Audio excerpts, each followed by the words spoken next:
안녕하세요. 서울시립과학관과 한국연구재단이 함께하는 토요과학 강연에 오신 여러분 환영합니다. 네, 저는 오늘 진행을 맡은 서울시립과학관의 최지은입니다. 여러분, 오늘 따뜻한 봄 날씨인데도 불구하고 집에서 또는 어디를 이동하면서 이렇게 카페에서 강연을 시청해 주시고 계시는 분들이 많을 텐데요. 오늘 이렇게 강연을 함께 해주셔서 감사 인사드립니다. 네, 오늘의 주제는 뉴노멀 시대의 도시의 미래입니다. 오늘 강연해 주실 김세훈 교수님은요, 현재 서울대학교 환경대학원 도시환경설계전공 교수로 재직 중이시며 최근 연구 분야로는 도시 디자인 및 설계와 아시아 지역의 도시화 등을 연구하고 계십니다. 그럼 큰 박수로 모셔보도록 할까요? 환영합니다. 네, 교수님 안녕하세요. 예, 안녕하세요. 네, 오늘 이렇게 강연을 준비해 주셔서 정말 감사 인사드립니다. 초대해 주셔서 감사합니다. 네, 저희 이렇게 채팅창으로 많이 교수님을 반기고 있는데요. 한번 인사 부탁드리겠습니다. 네, 반갑습니다. 알간자님, 갱님, 유송님, 테라스님, 멜로님 반갑습니다. 김세현입니다. 네, 교수님, 저희도 이제 토요과학 경연이 코로나 이전에는 100명 이상의 분들이 과학관에 방문하면서 현장에서 강연을 들었었는데요. 이제 현재는 이제 코로나 때문에 유튜브로 이렇게 시청자분들을 만나고 있어요. 이런 것 또한 뉴노멀 시대의 일부인가요? 맞습니다. 이렇게 우리가 강연을 하고 또 강연자와 청취자와 또 사회자분이 이렇게 비대면 기술을 이용해서 만날 수 있다는 거, 이게 그 뉴노멀 시대의 어떤 단편인 것 같고요. 앞으로 코로나가 또 많이 좋아질 수도 있고 또 언젠가 또 재확산이 될 수도 있지만 여러 가지 우리 삶의 변화 또 도시의 변화에 대해서 상당한 영향이 있기 때문에 이런 것들을 오늘 한번 같이 이야기를 나눠보고 싶습니다. 네, 저희가 이제 사전 이벤트로 이제 뉴노멀 시대 도시의 미래 이거와 관련된 질문을 한번 취합을 해봤어요. 근데 이제 향동초등학교 예찬 학생이 이제 미래 시대에 가장 크게 변화될 것은 무엇일까요? 라는 질문을 해주셨어요. 네, 오늘 이 답변을 들어볼 수 있는 건가요? 네, 예찬 학생님 질문 감사하고요. 제가 연구하는 분야가 도시니까 도시 측면에서 좀 말씀을 드릴게요. 우리가 도시에서 일하고 또 살아가고 공부하고 또 누군가를 만나서 논다는 거, 이거가 이제 다 영향을 받을 것이고 앞으로 변할 텐데 그 자세한 내용은 아마 강연에서 제가 좀 더 자세히 소개해 드릴 수 있을 것 같습니다. 네, 그러면 오늘 강연을 통해서 우리가 살고 있는 뉴노멀 시대의 변화와 우리가 대비해야 할 자세에 대해 알아보도록 하겠습니다. 그럼 강연 시작해 볼까요? 네.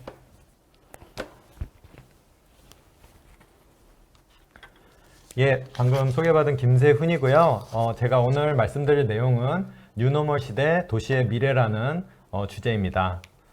강연을 본격적으로 시작하기 전에 제가 소속해 있는 기관에 대해서 잠시 소개를 드릴게요. 저는 환경대학원에서 도시환경 설계라는 분야를 가르치고 있고요.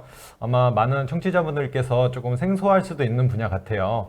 우리가 몸을 담고 있는 도시의 전반적인 물적 환경, 도시 구조, 또 땅을 이용하는 방법, 땅에 짓는 건축물과 어떤 모든 그런 외부 공간들을 포함해서 어떻게 이런 환경들을 우리가 더 잘 만들고 또 관리할 것인가, 이런 분야를 연구하고 또 실제 정책과 연계해서 고민을 하는 그런 분야라고 생각을 해주시면 좋을 것 같습니다. 자, 그럼 오늘 강연 첫 번째 페이지로 들어갈 텐데요. 오늘의 주제는 도시입니다. 우리가 뉴노멀 시대라고는 했지만 그 시대 속에서 우리가 가지고 있는 이제 도시에 대한 고민을 할 건데요. 이미 청취자분들 대부분이 도시에 익숙하실 거예요. 그래서 뭐 제가 지금 그 방송이 과학관에서 녹화가 되고 있는데 우리가 몸 담고 있는 서울, 또 부산 같은 큰 도시도 있고요. 또 과천이라든지 남원이라든지 속초라든지 이런 인구 10만도 안 되는 작은 도시가 있습니다. 그런데 제가 그 청취자분들이 도시가 익숙하다라는 말씀을 이미 드렸는데 우리나라는 도시화율이라는 게 있는데요. 그 도시 지역에 살고 있는 전체 인구의 비율입니다. 그 비율이 92%, 그러니까 10명 중에 9.2명이 이미 도시에 살고 있고 여기에 또 도시에서 일정 시간 살다가 도시를 떠나는 분까지 생각하면 우리나라는 명실상부하게 세계 최고 수준의 도시화 국가다. 이렇게 좀 이야기를 할 수 있을 거예요. 그리고 선생님, 그 한국인들이 네. 그 좋아하는 해외 여행지의 어떤 목적지가 굉장히 많이 바뀌었다라는 혹시 말씀 들어본 적 있으신가요? 예전에는 휴양지를 많이 선택했었죠. 맞습니다. 예전에 뭐 괌이라든지 하와이, 뭐 앙코르와트 이런 휴양지나 아니면 유적지를 가는 그런 여행 중심이 많았는데요. 최근에 도시로 여행을 가는 트렌드가 굉장히 부상을 했어요. 그래서 2019년도 기준으로 한국인이 가장 선호한 그런 인기 여행지는 오사카, 방콕, 다낭, 타이베이, 홍콩 같은 다 도시입니다. 그래서 이런 변화들이 아마 우리 청취자분들이 익숙할 텐데 우리 그 경제가 지난 한 70년 동안 한국 전쟁 이후에 성장한 것들을 보면 과연 무엇 때문에 이렇게 성장할 수 있었겠느냐, 이런 경제학자들 또 사회학자들은 다른 이야기를 하겠지만 도시학자로서의 저는 어떤 말씀을 드리고 싶냐 하면 바로 우리가 도시를 잘 만들고 조성하고 또 관리했기 때문이다, 이런 말씀을 드리고 싶어요. 그래서 과거에 그런 공업도시라든지 뭐 행정도시 이런 것들을 만들어 왔고, 최근까지 뭐 1기, 2기, 3기 신도시, 또 혁신도시, 관광도시, 경제자유구역도시, 이런 도시들을 잘 만들고 또 관리를 했던 게 큰 어떤 그 힘이 되었다. 그리고 세계 무대 속에 한국이라는 나라가 등장을 하게 되고, 현재 그 GDP 기준 세계 10위권의 이런 거인으로 우뚝 서기까지 도시가 굉장히 중요한 역할을 했다. 저는 이런 말씀을 드리고 싶어요. 그 얼번 밀레니엄이라는 말이 있는데요. 2007년도가 그 도시 역사에서는 굉장히 기념비적인 해였습니다. 이 말이 조금 생소하실 수도 있는데요. 네. 얼번이라는 거는 이제 말 그대로 도시에 대한 거고요. 도시란 거고, 밀레니엄은 이제 1000년에 한 번 있을까 말까 한 사건들. 네. 그래서 밀레니엄 베이비라고 하면 2000년대생을 우리가 이야기하잖아요. 네, 맞아요. 그런 것처럼 도시 측면에서 1000년에 한 번 있을까 말까 한 사건이 벌어졌다라고 이제 유엔에서 이름을 붙인 해인데요. 이 해가 뭐냐면 세계 인구 중에 역사상 처음으로 절반의 이상 사람들이 도시에 살게 된 해입니다. 이게 근데 별로 지금 우리가 보면 놀랍지 않을 수도 있는데, 사실 인류 역사를 통틀어 봤을 때 도시에 많이 인구가 몰려 산 것이 굉장히 짧은 시간에 일어났던 거예요. 그래서 역사를 좀 되돌아가서 1800년 전후로 돌아가면 전 세계 인구 중에서 도시 거주자는 10%도 안 됐습니다. 그리고 상당히 최근까지 1950년대만 해도 도시에 살지 않는 사람이 사는 사람보다 2배 이상 많았고요. 이후 반세기 동안 이루어진 그런 전 지구적 도시 문명으로의 전환이 나타났다. 그 안에서 도시화율 92%라는 한국은 그 전환의 어떤 천병이었다. 좀 이렇게 말씀을 드릴 수가 있을 것 같아요. 이 사진은 지금 인공위성으로 지구를 이제 밤에 찍은 영상인데요. 이 안에서 반짝거리는 게 이제 도시에 해당하는 곳입니다. 그래서 네. 우리나라도 여기 보시면 오른쪽에 있죠. 여기에 있는데, 네. 네, 옆에 일본 옆에 저희 맞습니다. 그래서 이렇게 밝게 빛나는 도시를 만약에 이렇게 표면을 드러내서 바닥에 깔아보면 전 지구의 표면의 겨우 2%에 불과하대요. 2%밖에 안 돼요? 네. 근데 아까 얼번 밀레니엄이라고 말씀을 드렸듯이 현 인류는 한 55% 정도가 요 2%밖에 안 되는 면적에 살고 있고요. 그다음에 전 세계의 GDP 생산의 80%가 지금 도시에서 일어나고 있습니다. 그러니까 이렇게 어떤 그 많은 부가 창출되고 사람들이 모여 사는 곳이 이 도시고, 또 전 세계적으로 이 도시가 어떤 혁신의 아이콘으로 이제 작동을 했는데요. 예를 들면 우리가 14, 15세기로 넘어가서 그런 르네상스 운동, 그러니까 종교와 어떤 봉건제도의 속박에서 벗어나서 인본주의 사상과 또 사람 중심의 문화로 전환하기 시작했던 이런 르네상스도 사실은 이탈리아의 도시 피렌체를 비롯해서 여러 도시에서 발생을 해서 프랑스, 네덜란드, 영국 등 유럽 전역으로 퍼졌던 그런 사례가 있고요. 그 이후에 이제 18세기에 보면 그 오른쪽 지도에 버밍햄이라고 그 도시가 네, 있죠. 네, 여기. 런던 다음으로 이제 큰 도시인데 유럽의 산업혁명의 중심지였습니다. 그래서 증기기관 하면 우리 네. 제임스 와트 잘 아시잖아요. 네네. 그 제임스 와트가 근데 증기기관만 있다고 산업혁명을 이룰 수가 있는 경제가 아니잖아요. 또 산업 자본이 그 증기기관을 가지고 여러 산업을 일으켜야 되잖아요. 산업 자본가 매튜 몰턴이라고 하는 사람을 만난 곳이 바로 이 버밍햄이라고 하는 도시입니다.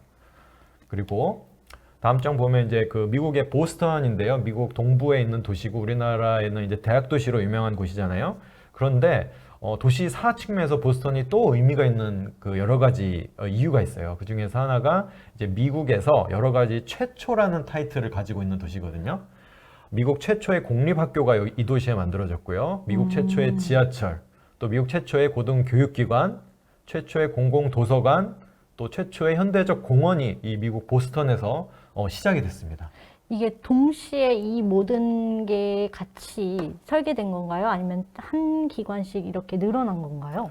시간에 따라서 서로 다른 시기에 나타났는데 재밌는 거는 미국이라고 하는 큰 나라에서 어떻게 보스턴이라고 하는 면적으로 보면 정말 얼마 안 될 텐데 이 도시에서 그렇게 중요한 우리의 사회적, 문화적 어떤 그 시발점이 되는 사건들이 발생했다라는 거. 이런 게 뭔가 이유가 있었던 거죠. 도시가 가지고 있는 힘이라고 할 수 있는 거죠.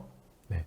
그리고 그 청취자분들 유니콘 기업이라고 하는 말 들어봤을 거예요. 그래서 스타트업 중에서 이제 아직 상장되지 않은 스타트업 중에 기업 가치가 1조 원이 넘는 그런 기업들을 우리가 유니콘 기업이라고 하잖아요. 근데 이런 전 세계 유니콘 기업의 대부분이 도시에 있고요.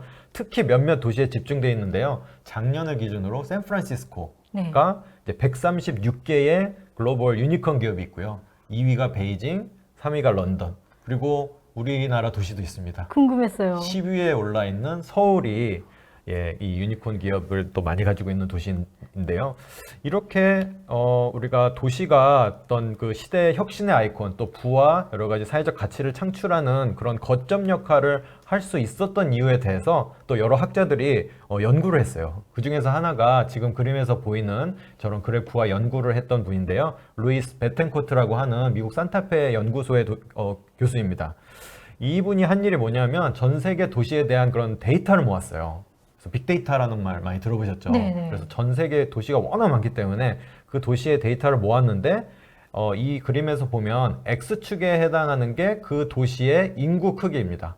인구를 X축으로 놓고 Y축은 그 도시에서 발생하는 여러 가지 혁신의 지표를 올려놨어요. GDP라든지 뭐 가계소득, 특허, 연구개발 투자비 이런 거를 올려놔 봤더니 지금 보면은 이렇게 쭉 우상향 그래프가 나타나죠. 네. 그러니까 전반적으로 트렌드를 보면 인구가 크면 클수록, 다시 말해서 도시가 크면 클수록 우리가 혁신에 해당하는 것들이 여러 가지 더 많이 나타난다라는 건데요. 이거를 더 정교하게 보니까 1 플러스 1은 2가 아니라 3이 될 수 있고 4가 될 수 이상이 있다. 될 수 있다. 그 이상이 될 수 있다라는 걸 알아냈어요. 도시인구가 예를 들면 10만에서 20만이 되면 평균 소득이 그대로 있는 게 아니라 뭐 15%, 20% 이런 식으로 더더욱 어떤 규모의 경제, 또 집적의 경제를 이룰 수 있다. 그렇기 때문에 우리가 이렇게 여러 사람들이 도시라는 곳에서 모여 살고 기업이 도시로 모인다. 좀 이런 트렌드들을 알 수 있을 거예요. 그런데 이제 이게 과연 자연스러운 현상이냐? 이거는 또 좀 고민의 여지가 있어요. 네. 그래서 하버드 대학의 에드워드 글레이저 교수 같은 경우에 이거를 현대 도시의 역설이라고 불렀는데요. 왜냐하면 우리 지금 저도 고속 광역버스를 타고 왔고 또 우리가 뭐 동탄이라든지 분당을 갈 때 광역 철도망을 타고 가잖아요. 우리 역사상 가장 멀리 이동하기에 편리하고 또 빠른 이동이 가능한 시대에 우리가 살고 있어요. 그리고 청취자분들 모두 거의 대부분이 또 스마트폰 가지고 있고요. 네. 원격 그런 통신 또 전화 이런 게 너무너무 편하잖아요. 네네. 그럼 이동이 편하고 어디든 우리가 온라인을 통해서 연결이 될 수 있는데 그림에서 왼쪽 그림처럼 왜 특정 지역, 특정 도시에 몰려 살아야 되느냐. 오른쪽 그림처럼 비교적 균질하게 띄엄띄엄 살면 안 되냐. 이거에 대해서 이제 현대 도시의 역설이라는 그 말을 붙이고요. 실제로 우리나라에서도 오른쪽 그림보다는 왼쪽 그림과 같은 현상. 그래서 네. 서울로 모든 자원이 모이고 또 수도권에 집중을 하고 지방 소멸 문제가 나타나고 또 서울의 과밀화 문제가 나타나는 바도 있어요. 네, 여기서 저희 사전 질문으로 받았던 질문을 한번 다뤄보고 갈 텐데요. 과학관 에듀 서포터즈 중에 녹차라는 분이 질문을 하나 해주셨어요. 자본주의 사회에서도 이제 도시들이 자신들의 이익을 위해 경쟁을 한다고 생각하는데 과연 이러한 경쟁이 균질한 도시 구조를 만들 수 있는지 그것이 궁금하다고 하거든요. 네. 답변 부탁드리겠습니다. 예, 우리가 자본주의 또 자본을 끊임없이 생산하고 재생산하고 그래서 효율성을 추구하고 그래서 그런 생산을 효율적으로 할 수 있는 소수의 영역에 모여 살고 이게 어떻게 보면 당연한 트렌드 같은데요. 그렇다고 전 세계 모든 어떤 성장 국가 또 선진국들이 네. 이렇게 도시화율이 높고 도시에 다 몰려 사는 거 아니에요.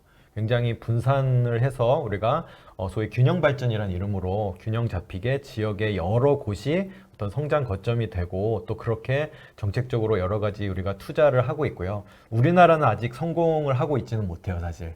그 서울과 수도권으로의 어떤 쏠림 현상이 과도하게 나타나고는 있는데 우리가 여러 가지 지방을 더 살기 좋게 만들고 소도시나 또 농어촌도 그 지역 나름대로의 어떤 특색을 발굴한다면 지금보다는 더 균형적으로 살 수 있는 여지는 있다 이렇게 말씀을 드릴 수 있을 것 같아요. 네, 여기에 이어서 이제 이런 질문을 해주셨어요. 도시 계획적으로 볼 때 가장 이상적으로 계획된 도시를 어디로 생각하시나요? 했을 때 개인적으로 어디라고 생각하시나요? 아까 예. 그 네. 지표 말고. 네.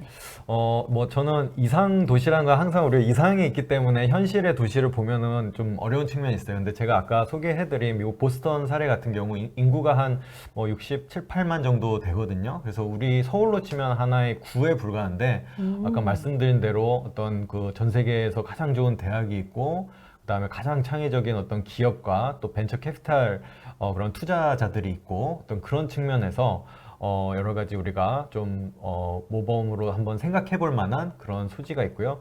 사실 우리가 좋은 도시를 이야기할 때 이제는 꼭 해외로 눈을 돌릴 필요가 없는 것 같아요. 제가 서두에 말씀드렸듯이 우리나라는 이미 도시 강국이고 도시 문명기로의 전환 속에서 굉장한 역할을 해왔기 때문에 지금 우리가 자리 잡고 있는 여러 도시들에서도 저는 이상도시 또 우리가 공부하고 또 배워볼 만한 여지가 굉장히 많다고 생각합니다. 네, 네. 감사합니다.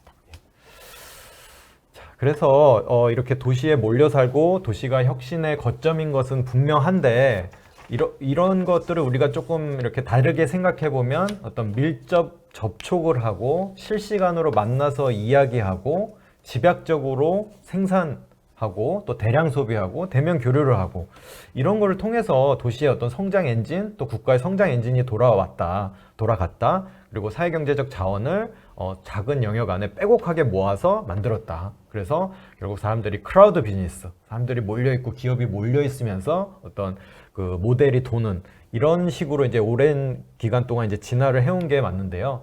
하지만 우리 청취자분들 모두 지금 경험을 하고 있겠지만 코로나19가 이제 그 대유행이 2020년 이제 그 시작이 됐죠. 그래서 네. 2021년 또 22년 우리가 계속해서 이제 겪고 있는데 이게 우리가 도시의 어떤 성장 엔진이 아까 밀접 접촉과 시간 단축 또 집약적인 밀도를 추구했었다고 했잖아요. 네. 하지만 우리가 그 코로나로 인해서 겪고 있는 우리의 일상 또 경제 활동은 그와 반대되는 거죠. 그래서 국경 봉쇄라든지 또 이동 억제, 자가격리 우리가 한 3, 4년 전에 들었으면 굉장히 생소한 말들일 거예요. 맞아요. 근데 이게 일상이 되어버렸어요. 그리고 복용 의료 체계가 마비가 되고 사회 인프라가 폐쇄되고 또 때로는 해외 같은 경우 이발소, 레스토랑, 카페도 운영을 하지 않고 또 이런 경험을 했고 그래서 우리 인류가 어떤 사회적 동물이었는데 참 그런 본성을 접어두고 오랫동안 힘든 시간을 겪었죠. 네. 그리고 이제 다음 주에 오랜 시간 기다려왔던 그런 사회적 거리두기의 전면 해제, 또 영업시간 해제 이런 것들이 또 다른 우리 일상을 또 영향을 줄 것 같아요. 그래서 지난 그 코로나 기간에 한번 전 세계의 도시 곳곳에서 벌어졌던 일들을 한번 좀 말씀을 나누고 싶어요. 그래서 이런 사진들 한번 보신 분들도 있으실 텐데, 인도의 사진입니다. 인도가 특히 이제 코로나 대유행 초기에 전 세계에서 국가 봉쇄를 가장 강력하게 실행했던 나라예요. 그래서 13억 인구에 대해서 예외 없이 봉쇄령을 내렸고요. 아주 꼭 필요한 물품만 아니면 아예 집 밖으로 나갈 수가 없었어요. 그런데 이제 무단 외출을 했다라고 하면 지금 오른쪽에 사진에 있는 게 경찰이거든요. 경찰이 몽둥이로 시민들을 때리고 막 거기서 얼차려를 주고 그랬었어요. 그래서 막 토끼띠을 띠고 오리 걸음을 걷게 하고 막 시민들한테. 그래서 시민들이 이제 굉장히 화가 났죠. 아니 국가가 바이러스를 잡아야 되는데 선량한 국민을 때려잡고 있다. 그래서 강도 높은 어떤 봉쇄 여파가 굉장했고 경제 마비라든지 또 실직자가 폭증을 했는데요. 2021년 기준에 인도의 20대 청년 중에 실업 상태의 사람이 한 3천만 명이 이른다고요. 그게 우리나라의 100배입니다. 어마어마한 그런 일들을 인도에서 겪었죠. 그리고 이 사진은 지금 이제 중국인데요. 우리 지금 중국이 굉장히 특이한 게 뭐냐면 전 세계에서 제로 코로나 정책을 가장 일관되게 지금까지 유지하고 있는 거의 유일한 국가예요. 그래서 지난 3월 달에 광저우시에서 어떤 일이 있었냐면 한 컨벤션 센터에 한 5만 명이 박람회 관람을 위해서 입장을 했었어요.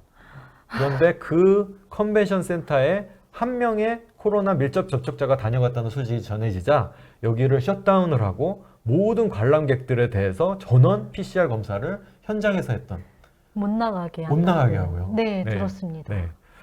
그리고 뭐 선전에서도 마찬가지였고 지금 하고 있는 게 이제 인구 2,500만 명의 상하이라는 도시에 대해서 3주째 또 그 셧다운을 하고 있는 거죠. 전체 도시를 봉쇄하고 있고.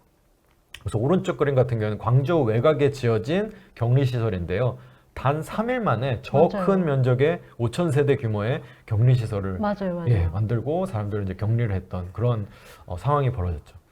저희 연구실이 그 서울대학교 도시환경 설계 연구실인데 저희 연구실에 중국 국적 학생이 있어요. 네. 고향이 길림성의 연길시인데요. 여기에 가려면 이제 코로나 음성이어도 3주를 격리를 해야 돼요. 인천공항에서 비행기를 타고 장춘에 도착해서 2주간 격리. 그 다음에 한 번 더 이동해서 연길시에 이동해서 또 일주일, 3주간 의무 격리를 아직까지 하고 있는 굉장히 강력한 이런 제로 코비드 정책을 우리가 바로 이웃 나라지만 우리나라와는 달리 강력하게 지금 유지를 하고 있습니다. 그래서 이런 코로나 대유행이 우리에게 좀 익숙하지 않았고 어떤 대응을 해야 될지 굉장히 좀 고민스러운 국가 차원에서 또 개인 차원에서 그랬는데요. 이게 이제 특히 2020년 3월, 4월에 전 지구적 멈춤이라는 아주 또 독특한 현상이 있었어요. 그래서 그림에서 보이는 그 그래프는 골드만삭스에서 개발한 글로벌 락다운 지표거든요. 그래서 요 밑에 Y축에 보면 여기가 0이죠. 0에 해당하는 곳은 해당하면 이제 자유로운 이동, 아무런 제한이 없는 그런 상황이고요. 점점 올라가서 이제 100에 해당하면 아무도 못 움직이는 그런 전면 봉쇄의 상황인 거죠. 그래서 이 그래프를 코로나 기간에 그려봤더니 2020년 3월에서 4월 사이의 인덱스가 이제 50이 넘는 이런 거를 발견했어요. 그래서 그 전 세계의 인류의 한 57%에 해당하는 44억 명이 봉쇄나 혹은 이동 제한의 정책 아래에 있었고요. 그동안 이제 이 한 달 동안 전 세계 항공편의 75%가 감소했고 네. 물류, 차량 통행이 각각 60, 41%씩 감소한 그런 것들을 우리가 알 수 있습니다. 근데 아까 앞에서 말씀드렸잖아요. 현대도시 자체가 밀접 접촉, 대면 교류를 기반으로 성장을 해왔는데 이렇게 움직이지 못하게 하고 봉쇄를 한다라는 게 도시에서는 정말 엄청난 일이었어요. 활동이 멈춘다는 것, 도시가 정상적으로 작동하지 않게 하는 결정적인 이유였는데요. 이게 지금 봉쇄가 많이 풀리긴 했어도 여전히 전 세계의 도심부에 아주 공실률이 높게 나타나고 있어요. 네. 그래서 왼쪽 숫자는 이제 런던, 오늘날의 런던의 오피스 공실률이 무려 18%, 뉴욕 같은 경우도 16%. 이 숫자가 어느 정도냐면요. 고층 빌딩이 대여섯 개가 있으면 그 중에서 하나가 통째로 비어 있다는 거예요. 도심부에. 그리고 우리 서울 같은 경우에도 심지어는 작년 4분기에 도심부에 있는 중대형 상가의 공실률이 17.9%, 코로나 전에는 이거보다 훨씬 낮았었거든요. 3, 4% 수준이었는데 굉장히 크게 이제 비어 있는 상태로 유지를 하고 있다. 근데 도시가 공실률이 높고 빈다는 게 어떤 의미일까? 이게 기업이나 점포 입장에서 보면 운영하면 할수록 적자고 네. 어떤 그 기업 활동들이 굉장히 위축이 되고 또 일하는 사람에게 임금을 주기 어렵고 또 기업은 제품이나 서비스에 투자를 할 여력이 없겠죠. 그리고 정부 입장에서도 어떤 기업 활동이 잘 돌아가고 사람들이 소비를 해야 세금을 걷고 그 세금을 또 투자를 해야 될 텐데 그러면서 이제 우리 공공 서비스의 유지 운영도 굉장히 어려운 측면이 있는 거죠. 이거는 이제 저희 연구실에서 했던 작업이에요. 그래서 뭐냐 하면 코로나19 스터디 그룹이라는 걸 만들어서 미국 스탠퍼드 대학이랑 이제 같이 연구를 했는데 코로나 기간에 서울 수도권의 모든 지하철역의 일별 승차 인원을 다 추적을 했어요.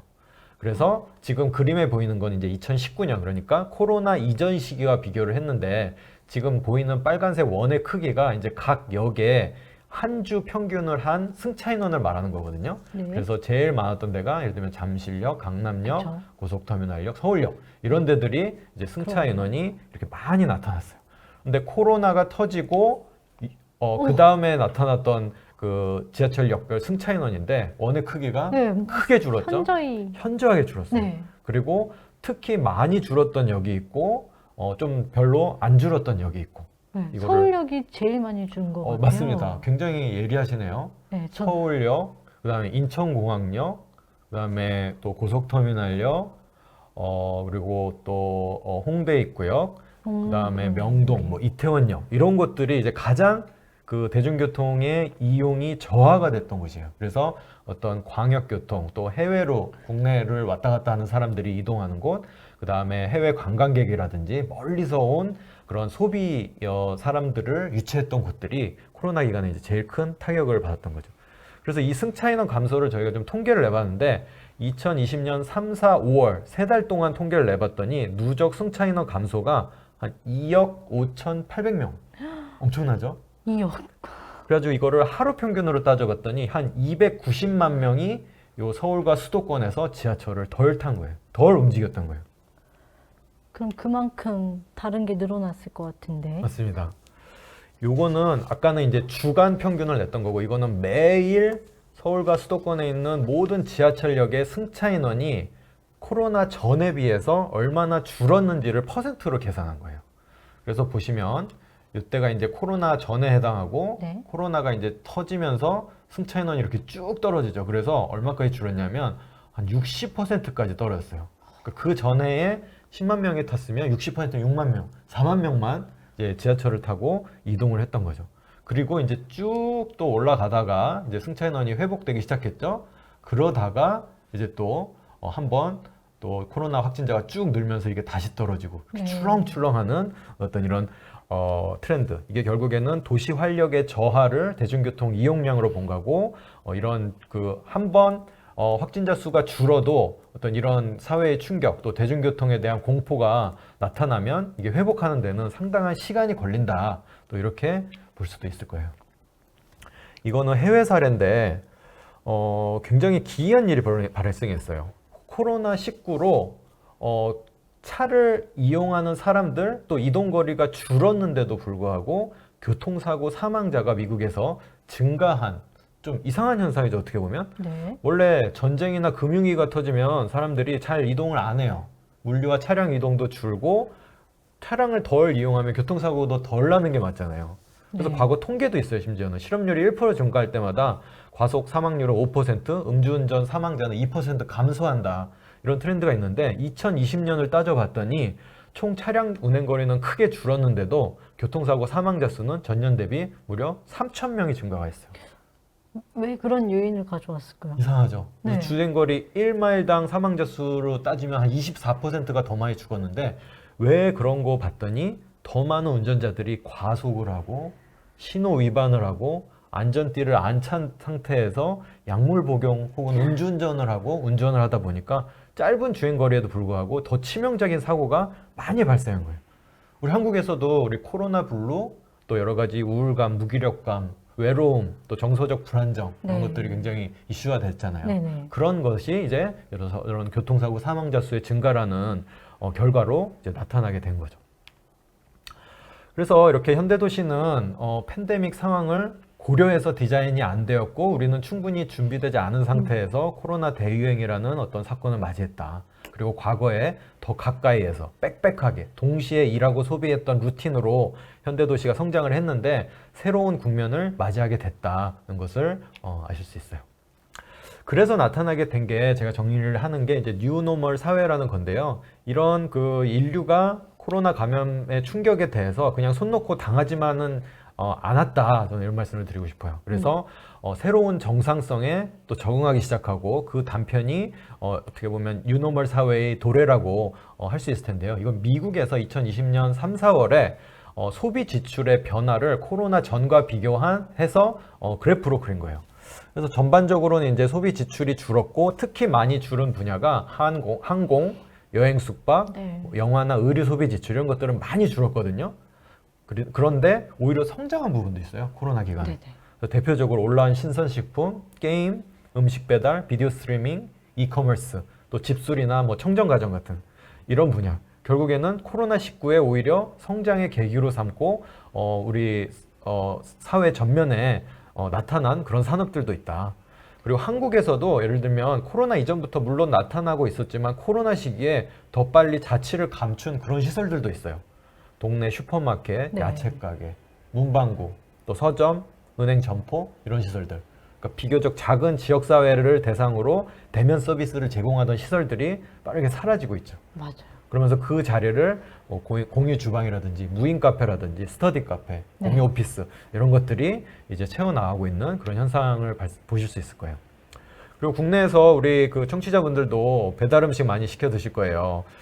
우리나라만 그런 게 아니라 미국, 중국에서도 이런 굉장히 큰 나라인데도 마찬가지로 음식 배달업이 아주 약진을 했어요. 네. 그래서 대표적으로 미국에는 도어대시, 우버이츠 이런 것들이 나타났고 또 중국은 메이탄과 엘렘이라고 하는 기업이 중국의 배달 시장을 양분하고 있거든요. 메이탄 같은 경우에는 누적 이용자 수가 중국에서 6억 7천만 명. 어마어마하죠? 수가 다른데요? 네. 그래서 여기에선 중국에서 그 라이더를 못 구해가지고 지금 난리예요.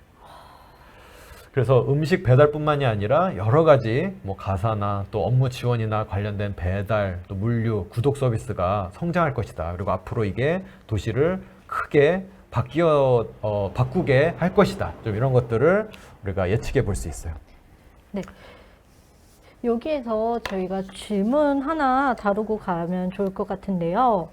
이렇게 저희한테는 정말 익숙한 배달 앱이라든지 뭐 키오스크로 하는 비대면 주문이라든지 이런 것들이 저희한테는 상당히 익숙할 텐데요. 가야님께서 이런 질문을 해주셨어요.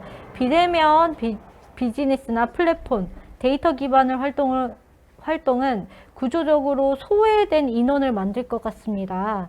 이에 대해서 논의된 방안, 또 다른 도시의 계획 이런 부분들이 있을까요? 네, 지금 말씀하신 어떤 뭐 디지털 테크 그리고 우리 일상생활을 도와주는 여러 가지 비대면 그리고 온라인 기반 서비스들인데요. 이런 서비스의 등장으로 혜택을 보는 계층들도 있지만 말씀하셨듯이 이런 기술이나 플랫폼에 익숙하지 않은 분들은 또 소외를 당할 수가 있어요. 그래서 굉장히 쉽게 접근하고 구매하고 서비스를 받을 수 있는 것들을 이제 못 받는 분들이 생기게 되죠. 그래서 사실은 우리 지자체의 어떤 일선 현장에서 굉장히 이런 취약계층 또 디지털 소외계층을 적극적으로 찾아가고 이분들의 어떤 도움을 주는 이런 그 어떤 복지나 이런 지원 측면에서 활동을 하고 있는데 사실은 아직까지 역부족이에요. 네. 이런 분들을 발굴하는 것 자체가 어렵고 이분들에게 어떤 최적화된 서비스를 제공하는 게 쉽지 않기 때문에 앞으로 우리 사회에 굉장히 큰 과제가 될 것 같아요. 말씀하신 네. 부분이. 함께 개발돼야 할 부분인 것 같습니다. 네, 또 진행하겠습니다. 그래서 구글 모빌리티 데이터를 통해서 우리가 한번 국제적으로 도시를 구성하는 여러 지역에 사람들이 얼마나 체류하고 시간을 보냈나 코로나 기간에 이런 것들을 따져봤어요. 그래서 여기에서는 한국을 포함한 6개국의 사람들이 코로나 발생 이후에 주거 지역에 얼마나 더 체류했는가를 이제 퍼센트로 환산을 했어요. 과거에 비해서 얼마나 네. 더 집에 더 많이 있었는지. 그래서 이걸 뭐 저는 집콕 시간 증가 그래프다 이렇게 이름을 붙이는데요. 보면은 이제 영국, 미국 뭐 한 4월 초에 평소보다 한 30-40%의 시간을 더 보냈고요. 프랑스 같은 경우에도 이제 많이 집에서 더 보내다가 2020년 5월 기준으로 다시 이렇게 쭉 하락하는 어떤 그런 그래프를 보내요. 그런데 이 중에서 재밌는 게 주황색으로 칠한 한국인데요. 한국이 집콕 시간이 물론 늘긴 했는데 다른 나라에 비해서는 상대적으로 그래프가 좀 이렇게 낮게 네. 있죠. 그게 어떤 의미냐면 우리나라는 사적 모임 금지 또 감염 위험 증가에 따라서 자발적으로 집콕을 하긴 했지만 다른 나라에 비해서 집에 갇혀 있는 시간이 적었다. 집 주변의 생활권에 나가서 이용을 하고 충분히 돌아다니는 그런 자유도를 가지고 있었다. 그렇지만 우리나라 특징상 굉장히 혼자 사는 1인 가구가 또 빨리 늘어나고 있고 집과 집 주변에서 사람들이 시간을 보내기 때문에 나타나는 현상이 뭐냐면 저는 이거를 혼땡, 홈땡 시대라고 하는데요. 많이 들어보셨죠? 네. 혼밥을 하고 혼술하고 혼놀하고 또 집을 오피스처럼 홈오피스로 만들고 네. 또 아주 좋은 원두커피를 구독 서비스로 받아서 홈 카페를 운영하고 집에서 여러 가지를 또 만들어서 먹고 또 팔기도 하고 홈메이드 열풍. 그래서 나홀로 집에 있는 시간 늘었지만 집에서 모든 일이나 뭐 가사노동을 혼자 하진 않고 여러 가지 뭐 청소 빨래부터 반려동물 보살핌까지 외주화로 또 해결을 하는 어떤 이런 네. 트렌드. 그 다음에 그렇게 확보해서 시간은 다시 나한테 투자하는 이런 현상이 나타났어요. 그리고 최근에 그 여행 트렌드도 변하고 있는데요. 예전에 여러 사람들이 뭐 해외여행을 간다든지 관광지를 갔었는데 코로나 기간에는 그렇게 하지 못하고 혼자 혹은 소수의 사람들과 근거리 여행지에서 감성 차박을 즐기고 네. 또 장롱 면허가 깨어났다고 하죠. 네. 그 장롱 속에 있던 면허를 이제 꺼내서 차를 이용해서 편안한 곳에 가서 단짝 친구랑 또 파티를 즐기는 어떤 이런 문화도 우리가 코로나 뉴노멀 사회에서 처음 접한 일들일 거예요. 그리고 평소에 우리 청취자분들께서도 그 학교 안 갈 때 그 주변에 있는 공원이나 어떤 놀이터 같은 데 가신 분들도 있을 거예요. 그래서 집 주변에 자연과 녹지를 찾아다니는, 과거에 그렇지 않았다가 이런 그 공간의 재발견, 그러면서 집과 생활권에 대해서 나만의 기준을 세우고 또 까다롭게 선택하는 어떤 그런 세대가 코로나와 함께 나타나지 않았나, 저는 이렇게 보고 있습니다. 이거는 굉장히 그 재미있는 연구인데요. 집 주변의 자연과 야생에 대한 관심이 증가했다는 걸 보여주는 연구예요. 이게 뭐냐면 시민들이 집과 집 주변에 오래 머물다 보니까 이제 집 주변에 그런 자연 녹지 혹은 공원을 가게 되는데요. 여기에 봤더니 좀 어디서 많이 본 것 같은데 익숙하지 않은 그런 야생 조류나 새들이 있는 거예요. 네. 그래서 그 새들이 이제 이거는 유럽에 있는 5나라를 대상으로 했는데 유럽 울새, 찌르레기, 푸른 박새 이런 조류종에 대해서 구글로 이런 조류종을 사람들이 얼마나 더 많이 코로나 기간에 찾아보게 된 건가를 말한 거예요. 그래서 이걸 해봤더니 이제 파란색 그래프가 과거 코로나 이전이고 붉은색 그래프가 코로나 이후의 그래프인데 거의 모든 조류종에 대해서 엄청나게 늘어났죠. 그러다 보니까 이제 코로나가 어떤 우리 주변에 있는 야생과 자연에 대한 관심을 증가시키는 데에도 또 영향을 주지 않았는가, 이런 연구 결과도 있어요. 다음 연구는 이제 보행 거리에 대한 건데요. 우리가 도시에서 좀 건강하게 산다는 거는 저는 도시에서 많이 걷고 또 탄소 배출을 줄이는 방향으로 우리가 움직이는 거를 또 의미할 거예요. 그런데 안타깝게도 코로나 기간에 과거보다 사람들이 비교적 덜 걸었어요. 거의 모든 나라에서 이 현상이 발생했는데, 이 논문은 이제 네이처 커뮤니케이션지에 이제 출판된 논문인데, 재밌는 거는 미국 대도시의 160만 명에 대해서 휴대폰 이동 데이터를 분석을 해봤더니 보행이 줄긴 했는데 목적에 따라서 줄어든 방향이 굉장히 다르다라는 걸 알 수 있어요. 그래서 왼쪽 그래프를 보면 요 파란색으로 되어 있는 게 이제 여가 보행, 우리가 일 말고 일이나 학교 가는 거 이외에 나의 어떤 여가나 휴식을 위해서 걸었던 거를 의미하고, 주황색이 이제 실용 복종 보행, 그래서 뭘 사러 간다든지 일을 하러 가는 그런 보행이었는데, 코로나 이전에는 실용 보행이 훨씬 더 많았어요, 비율이. 그런데 코로나가 터지면서 우리가 어떤 특수 목적을 가진 보행보다 여가, 또 휴식, 그리고 어떤 사람 주변 가까운 사람들과의 어울림을 위해서 짧은 거리를 걷되 자주 또 많이 걷는 어떤 이런 보행 행위가 증가했다라는 거, 이런 것들도 굉장히 좀 재밌는 현상 중에 하나인가, 저는 이렇게 생각을 합니다. 이런 그 집과 집 주변에 있는 어떤 변화 말고 지금 그래프는 이제 업무 지역에 대한 거예요. 마찬가지로 구글 모빌리티 데이터를 활용해서 전 세계 7나라에 대해서 업무 지역에서 사람들이 얼마나 더 많이 머물렀는가를 이제 본 건데요. 코로나 전과 비교해서 사실 코로나가 터지면서 여러 가지 우리 감염에 대한 이야기도 했지만 네. 기업에 대한 걱정도 많이 했어요. 맞아요. 그래서 기업이 문을 닫고 경제 활동이 위축되면 일자리가 사라지고 또 가계 경제가 파탄이 나는 거죠. 이런 일들이 벌어지면 어떡하나라고 이제 고민을 했는데, 사실은 전 세계의 많은 나라에서 이 업무 지역, 아까 그 업무 지역의 공실률이 굉장히 높다고 영국이나 미국에서 말씀드렸잖아요. 우리나라에서도 이런 업무 지역에서의 활동 감소가 많이 나타나긴 했는데 훨씬 더 적었어요. 해외에 비해서 한국 기업이 코로나로부터 겪은 충격들은 훨씬 더 적었는데 아마도 이거는 이제 추론하기로는 우리나라에서 감염으로에 따른 그런 치명률과 사망자 수가 좀 상대적으로 적었기 때문이다라고 예측을 할 수도 있고, 두 번째 이유는 굉장히 적극적으로 다양한 형태의 유연 근무를 도입을 하면서 일은 계속하지만 굳이 업무 공간에 같은 시간에 나아가지 않아도 일을 할 수 있게끔 연속성 있게 아마 이런 변화가 있지 않았겠느냐, 이렇게 우리가 예측을 할 수 있어요. 그래서 이제 이런 재택, 원격, 시간 선택 근무 이런 것들 이제 우리가 유연 근무라고 하는데요. 거스를 수 없는 물결이 아닌가 이렇게 생각을 해요. 한국 같은 경우 코로나 이전에는 전체 근로자의 한 4.6%만 유연 근무 대상자였는데 20년에는 이제 14.2%, 또 21년에는 16.8%로 굉장히 많이 증가했어요. 그리고 매출액 기준으로 100대 기업을 보면 재택근무를 실시해본 기업이 그렇지 않은 기업보다 압도적으로 88% 압도적으로 높은 이런 현상을 볼 수가 있죠. 그래서 우리가 일을 한다라는 게 그 오피스에 꼭 나가서 일을 하는 게 아니라 집이나 카페처럼 편한 장소를 골라서 적정량의 업무를 소화하고 또 시간은 탄력적으로 이렇게 운영을 할 수 있는 그런 장점이 있는 거죠. 또 내가 얼마나 일했는지는 온라인에 투명하게 남으니까 그에 대해서 성과로 인정받을 수도 있고, 또 우리 원치 않는 회식에 끌려다니고 싶지 않은 직원들도 있잖아요. 그런 것들도 이제 이런 유연 근무의 또 장점이 될 수가 있는 거죠. 네, 여기서 질문 하나 더 다루고 가면 좋을 것 같은데요. 이제 뉴 노멀 시대에 접어들고 이제 코로나가 끝나고 나면 이러한 비대면 근무 시스템이라든지 이런 것들이 쭉 이어나갈 거라고 보시나요? 아니면은 코로나 끝나면 이것도 이제 종료될 것이라고 보시나요?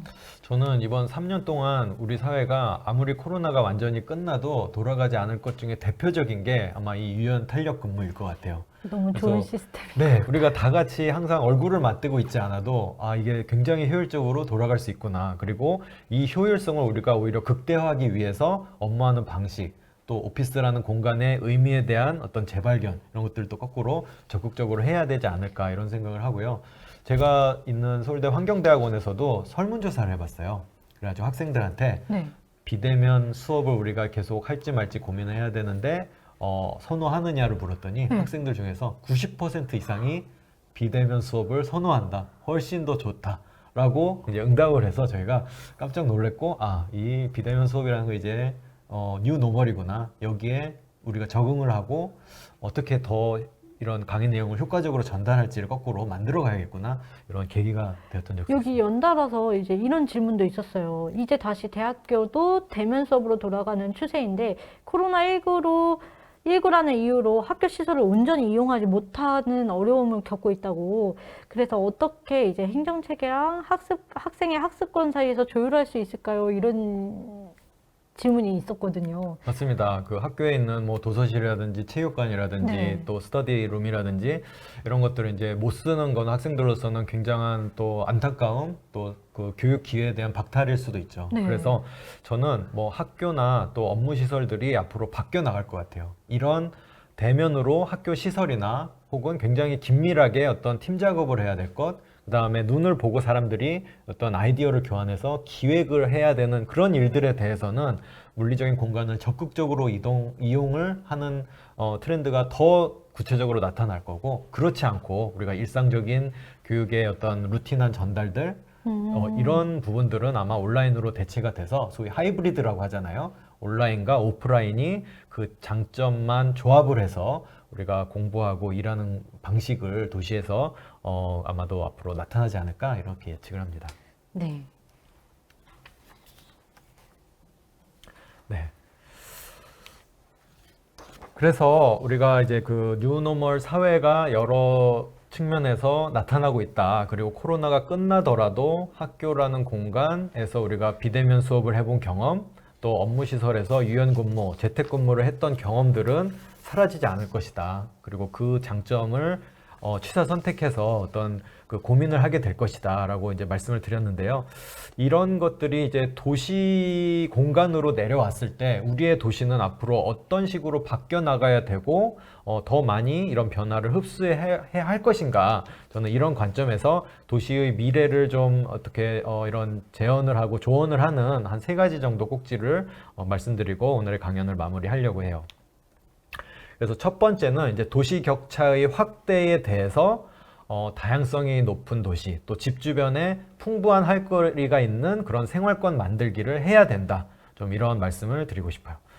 그래서 저는 이제 도시 격차라는 말을 쓰는데 urban divide라고 영어로는 할 수 있거든요. 그래서 이게 뭐냐면 코로나19라는 피해는 이제 어떤 뭐 지역을 뛰어넘는 이슈였잖아요. 전지구적 이슈였고, 그래서 이 피해를 우리가 입었는데 그 피해가 지역에 나타나는 양상은 달랐어요. 네. 그래서 코로나가 심해지면 공장 문을 닫아야 되고 소비를 아예 못하고 외부에서 외국인들이 못 들어오기 때문에 지역 경제가 이제 마비가 되는 어떤 이런 지역이 있는 반면에, 그렇지 않은 지역, 예를 들면 경제 구조가 상당히 탄력적이라든지 대면 업무와 비대면 업무를 같이 할 수 있다라든지, 또 감염 피해가 심한 시기에도 활동 공간의 선택의 폭이 크다든지, 또 비대면 문화와 함께 진입 장벽이 낮아진 산업이 오히려 안착하는 그런 지역 같은 경우에는 전혀 다른 미래를 앞으로 맞이하게 된다는 거죠. 이거를 이제 저는 도시 격차가 커진다라고 보는데요. 이런 격차가 커질 때 우리가 그러면 우리가 사는 곳, 내가 속해 있는 도시를 어떻게 잘 가꾸어 나갈 것이냐, 좀 이런 고민을 우리 학생들 그리고 또 저 같은 전문가들이 같이 해야 될 것 같아요. 그래서 집과 직장 주변에 있는 생활권 안에서도 다양한 활동을 할 수 있게끔 지금의 도시를 고쳐나가는 것. 그래서 우리가 공원에 가기 위해서 뭐 30분 차를 타고 가야 된다든지, 혹은 양질의 그런 책을 볼 수 있는 도서관을 가기 위해서 또 뭐 1시간을 걸어가야 된다든지, 이런 상황이 아니라 그 반대되는 상황. 공원은 비록 큰 공원은 없지만 여러 개의 작은 정원이 있고, 또 대형 공공도서관은 없지만 또 이동형 서점이라든지 또 민간 주도의 그런 여러 지식문화 강자가 여기저기서 발생하는 이런 도시로 우리의 도시를 바꿔나가자. 그래서 아주 많은 사람들이 밀접 접촉을 하지 않아도 집과 직장 주변에 거주와 일과 또 여가가 공존하게끔 지금의 도시를 바꿔나가자. 근데 이런 주장은 제가 처음 한 게 아니라 이미 전 세계에서 많은 전문가들 또 시장의 어떤 공약으로서 이야기가 되고 있어요. 그래서 대표적으로 왼쪽에 보이는 파리 15분 도시, 그래서 집에서 15분 안에 도시의 어떤 총체적인 서비스와 시설을 이용하게끔 하자. 그리고 호주 멜버른에서는 20분 도시라는 이름으로 이미 하고 있어요. 그런데 우리가 도시를 뜯어 고쳐서 15분 도시를 만들자는 게 쉽지 않잖아요. 그죠?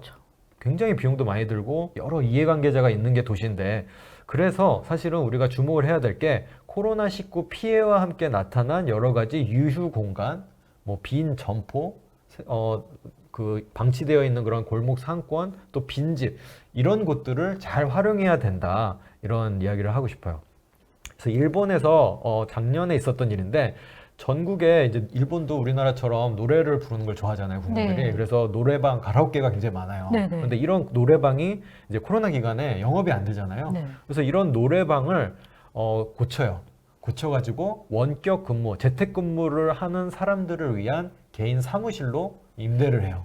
아, 그 방방을. 네. 네. 그러면은 그 방에 뭐 시설도 잘 돼 있고, 조명도 있고, TV도 있고, 전기, 인터넷 다 있잖아요. 그리고 나가면 자판기도 있고, 또 노래방 근처에 식당도 있고, 뭐 음료수를 마실 수 있는 카페도 있고. 그래서 노래방이라고 하는 시설이 하나로 고정된 시설이 아니라 상황에 따라서 우리가 전환을 해서 15분 도시, 20분 도시라고 하는 우리의 이상에 맞는 그런 도시로 바꾸어 나갈 수 있는 그런 거점으로 활용을 하자. 이런 생각들이 여기저기에서 이제 많이 나타나고 있어요. 네. 네덜란드 로테르담 같은 경우에는 뭐라고 했냐면, 코로나19 피해가 큰 소상공인들에게 소상공인 그 가게 앞에 있는 주차장도 있고 뭐 네. 소규모 공터도 있잖아요. 네. 이런 유휴 공간들을 바꿔서 영업 활동을 하면 그 비용을 지자체가 지원을 해줘요. 그거를 막는 게 아니라 거꾸로. 그래서 만약에 이런 그 허가도 없이 여기에서 그런 공공의 여러 가지 피해를 주지 않는다면 그 영업을 권장을 하고, 그걸 통해서 무너진 그런 골목 상권들이 회생을 하는데 도움이 될 수 있도록 이렇게 유도하는 이런 일들도 하고 있습니다. 두 번째는 이제 우리 코로나를 비롯해서 또 기후변화, 우리 청취자들도 네. 굉장히 관심 많은 부문일 텐데, 기후변화 같은 이런 아주 전지구적인 충격에 대해서 회복 탄력적이고 유연하게 쓸 수 있는 그런 도시 공간으로 만드는 일들이 우리 도시의 미래를 또 결정 지을 거예요. 그래서 우리가 뭐 포스트 코로나 시대라는 말 하고 있잖아요. 여러 종류의 환경 재해가 있는데, 지금 뭐 러시아와 우크라이나 사이에 있는 그런 국제 전쟁 때문에도 또 곡물 대란, 또 어떤 물가 대란들이 이렇게 막 나타나고 있잖아요. 네. 그래서 이런 상황 속에서 우리 도시를 조금 더 충격으로부터 회복 탄력적으로 하고, 기후 변화에 부정적인 영향을 주는 그런 온실가스를 적게 발생시키는 방향으로 우리 도시를 다시 만들자라는 실험이 전 세계에서 많이 일어나고 있습니다. 그래서 그림에서 보이는 사례가 이제 네덜란드 암스테르담에 있는 스쿤십이라고 하는 최근에 준공된 사례예요. 보시면 물 위에 이렇게 집이 둥둥 떠 있죠. 네. 46개의 주택이 같이 만들어진 수상 가옥인데요.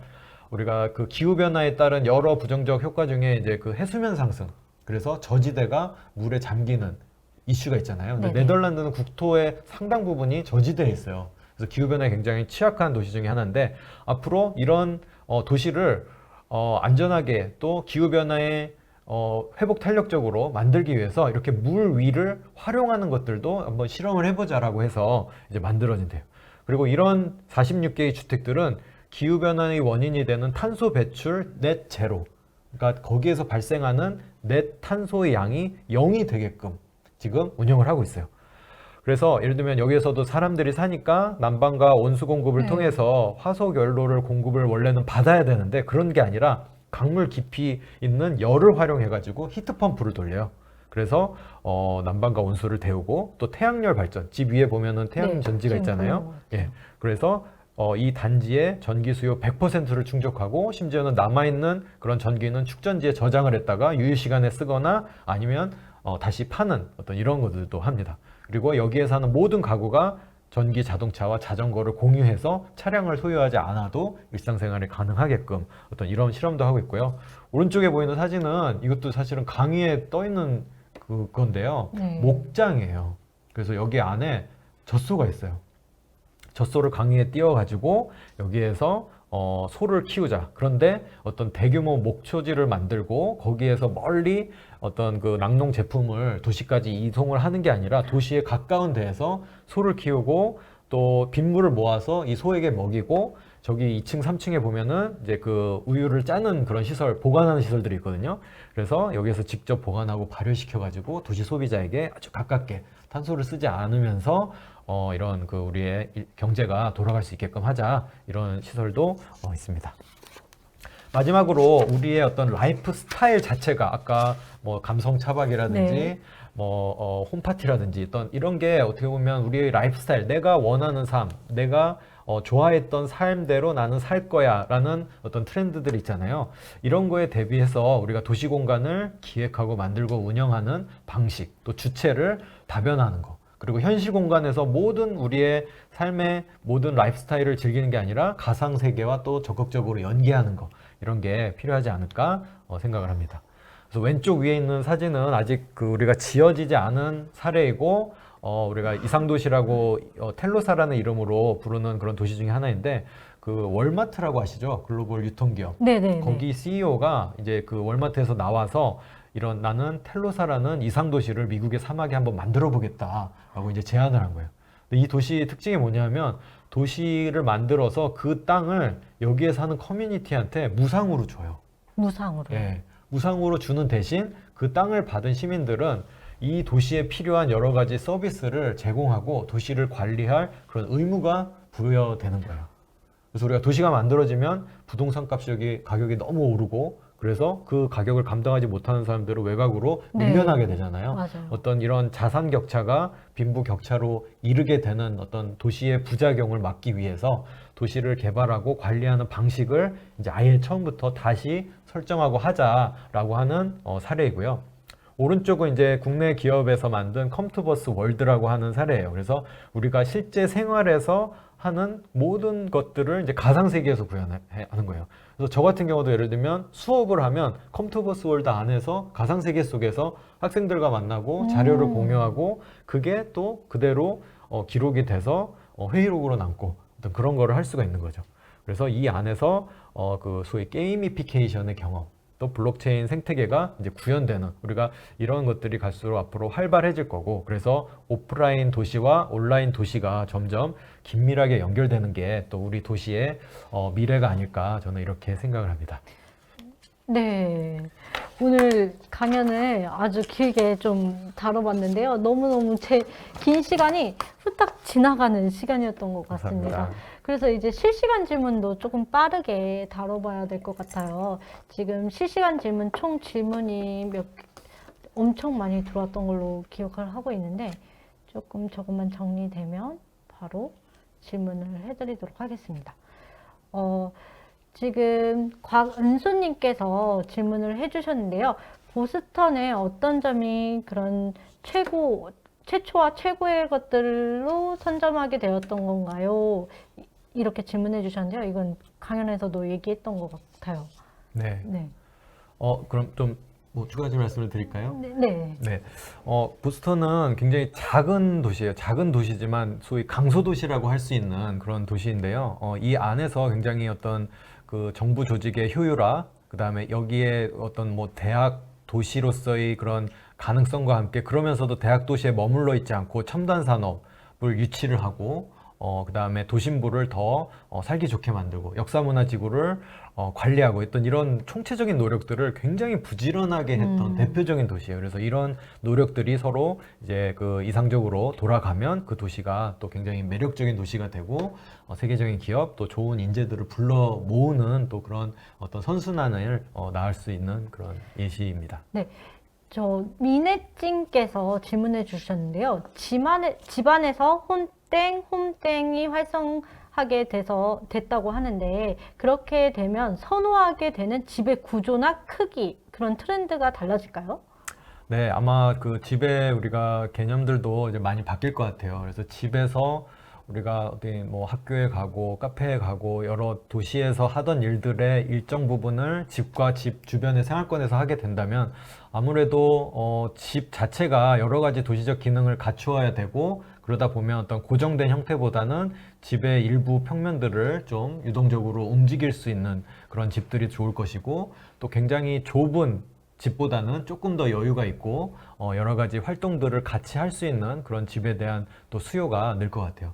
그래서 제 주변에 있는 건축가 친구들도 물어보면 요즘 건축주들의 수요가 굉장히 달라졌다고 이야기를 해요. 어떻게 그래서 달라졌어요? 예를 들면 집에 들어가면 현관 있잖아요. 네. 현관에 손을 씻을 수 있는 개수대를 놓아달라. 그리고 여기에 어떤 그 우리가 밖에서 입은 옷이 또 바이러스가 묻어 있을 수 있으니까 이런 바이러스들을 차단할 수 있는 그런 장치들을 현관에 갖춰 달라. 어떤 이런 것들이 벌써부터 우리가 생각하는 그런 집의 모습들, 개념들에 이제 영향을 줄 것이고요.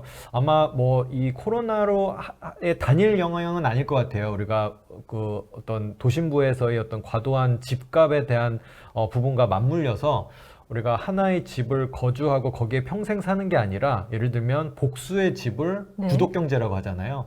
복수의 집을 돌아가면서 살게 되는 미래의 라이프 스타일도 우리 생각해 볼 수 있을 것 같아요. 그러니까 잡지를 구독하듯이 집을 구독료를 내면 여러 집들을 마치 호텔이나 어떤 펜션에 일정 기간 사는 것처럼 어떤 이런 트렌드들 굉장히 어떤 유목민적인 모습이죠. 그래서 신디지털 유목민이라는 말도 우리 쓰거든요. 아마도 이런 서비스들도 우리나라에서도 본격화되지 않을까, 이런 예측들도 하고 있습니다. 네, 그러면서 본인의 생활 패턴이나 이런 거와 맞는 집 구조를 본인이 선택할 수도 있겠어요. 많은 걸 경험하시면서. 네, 다음 질문으로 넘어가겠습니다. 이제 도윤 오피셜님께서 질문을 해주셨는데요. 말씀해주신 것처럼 코로나19로 굳이 서울이 아니어도 주거 지역 주변에서 생활을 즐기게 되는 트렌드가 서울이나 수도권 쏠림 현상의 완화에 도움될 거라고 보이는데요. 그렇다면 이런 흐름들 적극 활용하기 위해서 어떤 인프라가 먼저 발빠르게 발달시켜야 효과를 극대화할 수 있을까요? 네, 정말 좋은 질문인데요. 사실 전문가들도 저 부분에 대해서 고민이 많아요. 아직 어떤 뚜렷한 답을 내지 못하고 있는데요.